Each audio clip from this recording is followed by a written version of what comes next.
Hey guys, this is Undercover Dudes all the way from Down Under with the top 10 free-to-play first-person shooters of 2017 and 2018.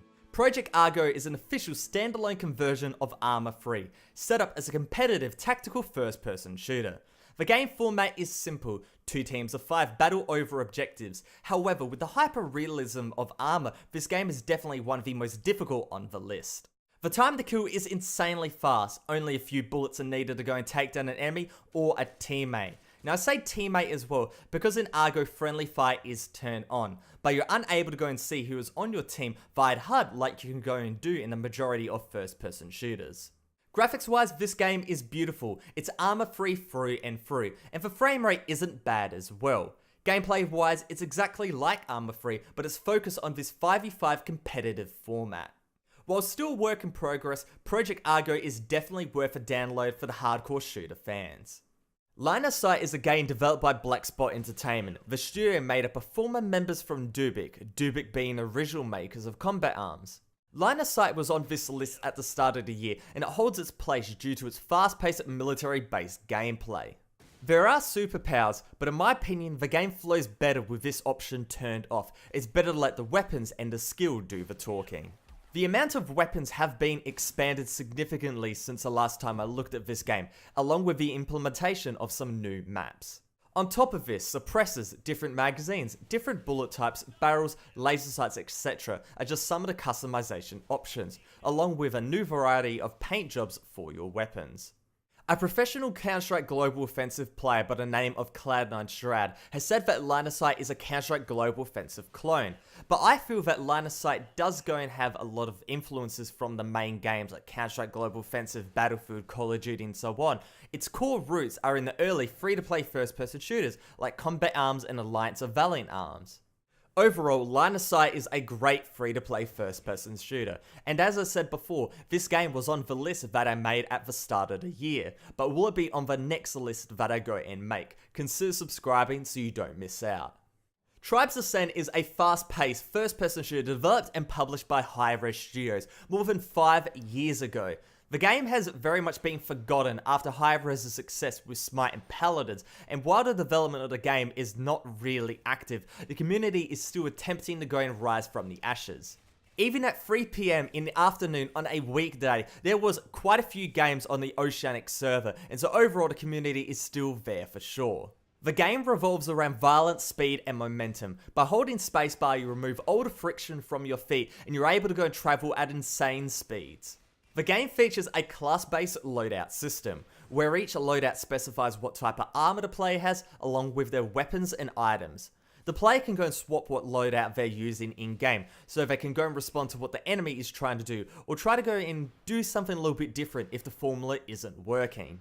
Out of game and in game, you're able to go and customize your classes. You can go and say, okay, my primary slot, I want the spin fuser, and then I want a light assault rifle, and then I want a sniper rifle. But then maybe, okay, somebody's trying to get on my back really close range. Maybe I want a nade launch, I can go and swap that in. Maybe I can go and swap another class in. Overall, the customization of this game is really intense. Like the classic FPS games of old, Tribes features modes like Team Deathmatch and Capture the Flag, along with some more unique modes like Rabbit, Arena, and Capture and Hold. For me, Tribes is one of those games where every single kill is satisfying, be it a simple crossbow kill by shooting the ground where the enemy is, or direct impacting an enemy in mid-air. Every kill needs to be worked for, and overall it still feels the same compared to when I played it 5 years ago. Currently, the community is small but very strong, but if more people knew about this sick game, hopefully, the game can go and get a little bit rejuvenated. Hi-Res is focusing on Smite and Paladins. They don't really care about Tribes, but the game is in a really good state. Overall, the servers are solid, the community is solid, and I think if more people played this game, then overall there might be a little bit of a rejuvenation. Unreal Tournament is an alpha stage game developed by Epic Games, a complete revival of the Unreal Tournament series. Epic is going for a different approach to this new Unreal, using crowdfunding as the basis for development, along with posting the source code on GitHub so anybody can go and see. It's very obvious that this game is a labor of love. This game isn't being made for profit, and thus the team is working hand in hand with the community. Quake Champions is a game that we might talk about later, and it's going down the route of changing up the way the game goes and plays out. Now compare this to Unreal Tournament 2017, which is sticking to the formula that was created in the previous Unreal Tournament iterations. And thus the big change to this whole game is in terms of the graphics, which is powered by the Unreal 4 engine. The upgrade goes and brings the Unreal world to a new level, and overall it looks stunning, even more so when you go and compare it to the last iteration. In terms of gameplay, it's remained basically the same, with a major emphasis on skill-based aim drills and utilising the whole arsenal of weapons. The modes are varied, including the classic team deathmatch, but also goes and includes capture the flag and duel. Black Squad is a military-based first-person shooter that is developed by NS Studio and published by NeoWiz. Now before we start, let me say that Black Squad is already a well-developed game. It's been out in South Korea for many years and already has an esports scene. The Steam release is simply a North American and European release, with the years of content being released bit by bit. With that said, Black Squad does feel like a game that was released back in 2014. Anybody that has gone and played an Asian free-to-play first-person shooter will instantly go and recognize the movement and the gun mechanics, which are quite generic to be fair. However, this means that skill is the determining factor in gunfights. With extremely fast time to kills, headshots are a must, especially with the lethality of one-hit kill snipers. The mode selection is limited to say the least, with Team Deathmatch, Bomb Defusal, and VIP Assassination being among the modes. The maps in Team Deathmatch are quite simplistic, with simple choke points being the main areas of contention. However, when you move to more of the bomb defusal maps, the maps go and open up and have a bit more detail, and overall feel like they're more competitively viable. Now with that said, this game already has a really big esports scene in South Korea, and NeoWiz has gone and said, okay, if people, the community really wants an esports scene for this game for the North American European release, they would be happy to go and oblige. Now talking about the weapons, the variety is a little bit limited in comparison to the Korean version, but as I said before, the content will be released bit by bit. But at the moment there is a nice spread of assault rifles, SMGs, shotguns and snipers. However, given that the super fast time to kill that I was talking about before, only a small pool of assault rifles and snipers are actually quite viable in the competitive modes, but obviously in the casual modes, running around with a submachine gun will be absolutely fine. A lot of people have been saying that Black Squad is the free-to-play military shooter that we need right now, and I can go and see what they mean. It's a solid game, and all it needs is not go down the pay-to-win path, and along with that, go and implement some new servers, and I reckon Black Squad will be up there in the Steam charts for the free-to-play first-person shooter genre. Quake Champions is one of the most hyped free-to-play first-person shooter games that is coming out this year. Developed by id Software and published by Bethesda, Quake Champions is a reimagining of the Quake series via the implementation of champions. These champions, they break the traditional Quake mold by allowing the player to go and choose what character they want to go and play in game, each having unique health and armor values on top of varying hitbox sizes, movement speeds and ultimate abilities. Quake has always been about skill first and foremost, and Champions still has that blood flowing through its veins, as the ultimate abilities are not the be-all and end-all. The majority of kills will be through the classic array of weaponry, and with that said, you only have one ability, and that's your ultimate, and that is on a relatively long cooldown, and therefore you can only go and use it sparingly. The laser gun, the rocket launcher, the railgun and more are back, and in combination with many of the unique ultimates, the gameplay is definitely getting spicy. For example, the latest champion in the game is BJ Blazkowicz, whose ability allows him to dual wield whatever weapon you currently have equipped for a short amount of time. This allows him to go and do an insane amount of damage, but with his relatively low health pool, it leaves him open to direct rocket launcher shots or railgun shots. The game is running off a free-to-play monetization system that we've seen from the likes of Paladins. The base game is free, where you have one champion, and that champion is Ranger, the default, very standard guy. And with that said, you have to go and rent the other champions with in-game currency if you want to go and play them. Or you can go and drop an undisclosed amount. Bethesda hasn't gone and said it yet, but I'm guessing it's going to be around $20 to $30, and you have access to all the champions permanently. On top of that, there is cosmetics and loot boxes for extra monetization, and Bethesda's going to promise there will be no pay-to-win elements, and hopefully it goes and stays that way. Of all the games on this list, Quake Champions is trying to go and make the biggest splash, with a $1 million esports tournament that is running right now to go and kick the game off. However, during this beta phase, the game has had its fair share of problems, many of them relating to netcode, packet loss, and ping. Overall, the gameplay of Quake Champions is insanely fun. However, its external problems are holding this awesome free-to-play game back. Hopefully these issues will be fixed by the time the game launches, which will be somewhere around late 2017. The next game we're going to be talking about is Planetside 2, by far one of the best free-to-play first-person shooters of all time. Now, Planetside 2 is by no means a new game. It was released all the way back in 2012. But the game is being revived by a string of updates, and I thought it would be a good opportunity to go and remind you guys that this classic game is still alive and kicking. Now, if you haven't gone and played Planetside 2 before, which is probably a very small portion of you guys, Planetside 2 is an open world game where two massive teams fight over objectives across a sprawling map, be it on foot, in a vehicle, or in the air. Planetside 2 keeps you coming back day after day after day with the diversity, along with the beautiful graphics that are probably the best in the free-to-play scene, along with the potential for epic battles that can go and span days on end. I could go on and on about Planetside 2, but probably a lot of you guys have already gone and played it. But if you haven't gone and played Planetside 2 before, make sure to go and check it out, links will be in the description below. The next game I want to talk about is Dirty Bomb, which is a first-person shooter developed and published by Splash Damage. Now, Nexon used to go and publish Dirty Bomb, however Splash Damage now completely owns the rights and thus they run their own servers. A great move for a great game. The graphics of Dirty Bomb are quite unique, with an art style reminiscent of Brink & Co. Powered by the Unreal 3 engine, the graphics options are extensive and the available frames are high. Fantastic optimization all round. Talking about the maps, they made specifically for the mode in mind, and that's great since Dirty Bomb is an objective focused game. The maps are not cut and dry though. Cathedral is an escort map where you have to first escort an armored vehicle, and then you have to bring the bombs to the final destination by hand. Other maps entail planting C4 at a site and then pushing forward after it's been destroyed. That opens up the second phase, and then if you go and plant another C4 and then open up another part of the map. And overall, the Dirty Bomb maps, they go and expand, and overall it's a really cool experience where you go and progress through rather than just being kept in a very limited area. Character-wise, there is a large assortment of mercenaries who have unique weapons and abilities. At the moment, there is 20 possible mercs, but you can only swap between 3 of them in-game. The latest update brought in a new mercenary called Turtle, who is a Turkish engineer with a special shield generator ability. There is also a new map and a new mode, and that has brought back a few old faces and gained some new ones. Put this all together, and the fast-paced gameplay of Dirty Bomb will give you guys one of the best free-to-play first-person shooter experiences out there right now. Now, let's talk about Battlefield 2, in my opinion one of the best multiplayer first-person shooter games of all time.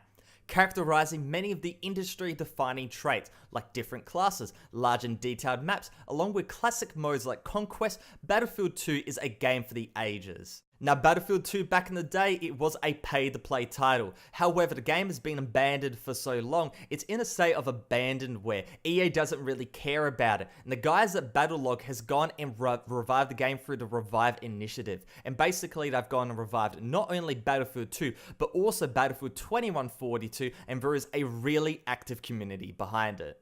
So with that said, if you guys want to go and support these guys, a link will be in the description below. But let's go and talk about Battlefield 2. It's been 12 years since the game has been released, and it's showing its age in the graphics department. However, the Battlefield experience has never really been from the graphics, it's from the addicting gameplay. This all starts from the rock-solid shooting mechanics, which are punishing if you're not on your toes. With an extremely fast time to kill and very high recoil, a good trigger finger is a must. The maps and modes are where this game is at though, Conquest coming into its own with the massive but detailed maps that have gone and stood the test of time. And of course we can't forget about the wide array of classes, ranging from the assault, medic, sniper, and everything in between. With all of that said, this game, in my opinion, it goes and stands up to today's competition purely because it's gone and cut out all the bullshit. No pay-to-win DLC, no cosmetic packs, just a solid game with a great community, and they even have Australian servers. And just having a look at the Battlelog site right now, they're trying to go and revive Battlefield Heroes as well, which is really awesome because that was a free-to-play game back in the day that I played quite a lot as well. And again, if any news comes up for that, I'll make sure to go and keep you guys posted. Now before talking about the number 1 spot, I have 3 honorable mentions. The first one is called a Last Man Standing, which is basically a less polished version of PlayerUnknown's Battlegrounds or H1Z1.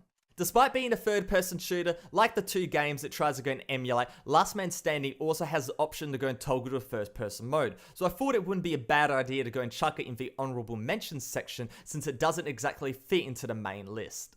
Honestly, there isn't much to go and say about this game. It's Battle Royale, but you don't have to go and pay for it. It has simplistic movement and weapon mechanics, but with the relatively high recoil, it does need some time to go and master.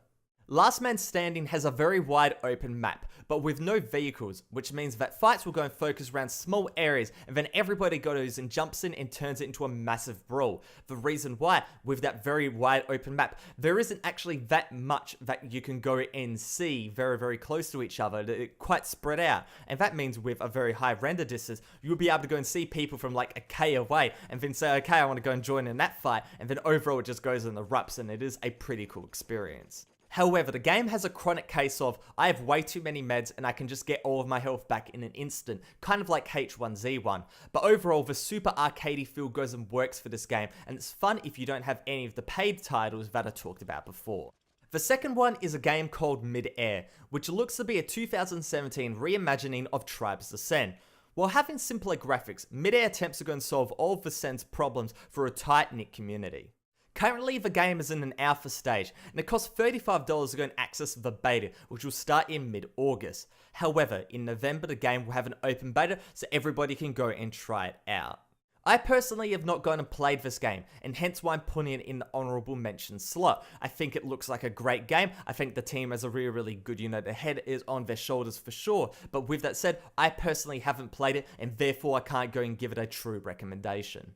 It seems like a decent game, but there isn't enough draw for me to go and commit money before it goes free to play. The third game is called Keystone, and it's developed by the makers of Warframe Digital Extremes.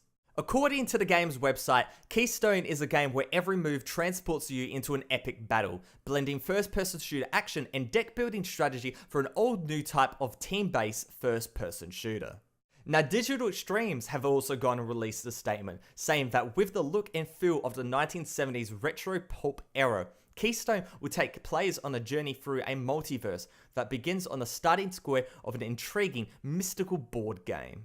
Players will wield unique decks of cards throughout the match that offer handy benefits, amazing powers, and fearsome weapons. With timing and resourcefulness, personally customized decks give players the upper hand in battle both individually and when strategically coupled with teammates' decks. To me, this gives off some heavy MOBA and Hearthstone vibes, which is right up my alley.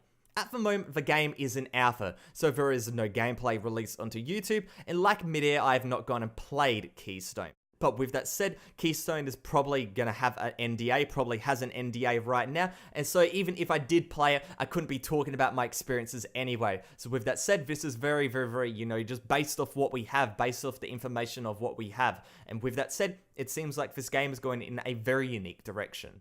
And with a dev team like Digital Extremes, I had to go and put this game on the list so you guys at least know of its existence. By the time I do another list, I'm sure there will be more info that I can go and share. Securing the number 1 spot, we have Paladins. Now, honestly, I would have put Dirty Bomb, Battlefield 2, and Paladins all at the number 1 spot. They are all absolutely fantastic games, and honestly, trying to go and split the difference between them would be very difficult because they're all very different, but all so awesome.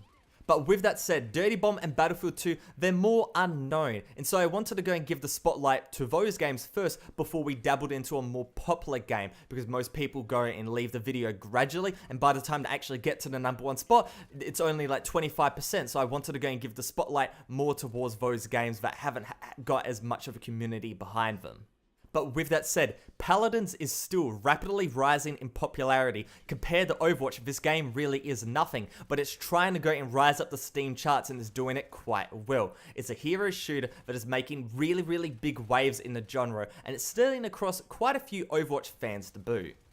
In a previous top 10, I said that Paladins was basically a free-to-play clone of Overwatch, and I got berated in the comments, and to be fair, I deserved it. So I put a lot of time into this game, and I really learned what it was about, and I can go and confidently say that there is a big difference in the way you play Paladins in comparison to Overwatch. The one big similarity everybody goes and brings up is the characters, and in my initial video, that is what I based off my, my first impressions. I played the game, and then I saw, okay, there is some really big similarities, and from there, I made a very big assumption. But with that said, the complete package of a character is often quite different to their Overwatch equivalent, and thus you have to go and play in an entirely different way. And so with that said, I don't think it's a complete ripoff, but there is some very big similarities, and I think both dev studios are going and kind of taking inspiration from each other. Now, the gameplay feels unique due to the amount of champions that can be played. With High-Res's rather active release schedule, you know there's always going to be something new to play around the corner. Now, due to Paladins having MOBA influences, you decide your team in the champion select phase, and you're stuck with that champion for the whole match. This lack of swapping means that you really have to know who you're playing if you want to be the best. However, the game has a relatively low skill floor, so it's really easy for people to go and pick up and play, but it has quite a high skill ceiling, as the best people in the game are going to absolutely wipe the floor if you go and let them. The skill ceiling is even higher due to the loadout system that can completely transform the identity of a champion. Furthermore, in-game cards can be purchased that allow the player to go and specialize down certain routes. For example, more damage to shields, more cooldown reduction, and so on. Along with an active community, tons of servers, and a bustling esports scene, Paladins is definitely a game to go and try out. And with all of that said, that is my top 10 free-to-play first-person shooters list of 2017 and 2018. And damn, I think this list is pretty damn unique. You're not going to go and find any list like this one. I put a lot of research in. I went and played all of these games extensively. I didn't just go and download a trailer and just go and put it in a video. Actually did my research, boys. So hopefully you guys do go and, enjoy the video. If you enjoyed the video, subscription, liking, sharing, all that definitely will help out the channel. But other than that, it's Undercover Dudes all the way from down under, out.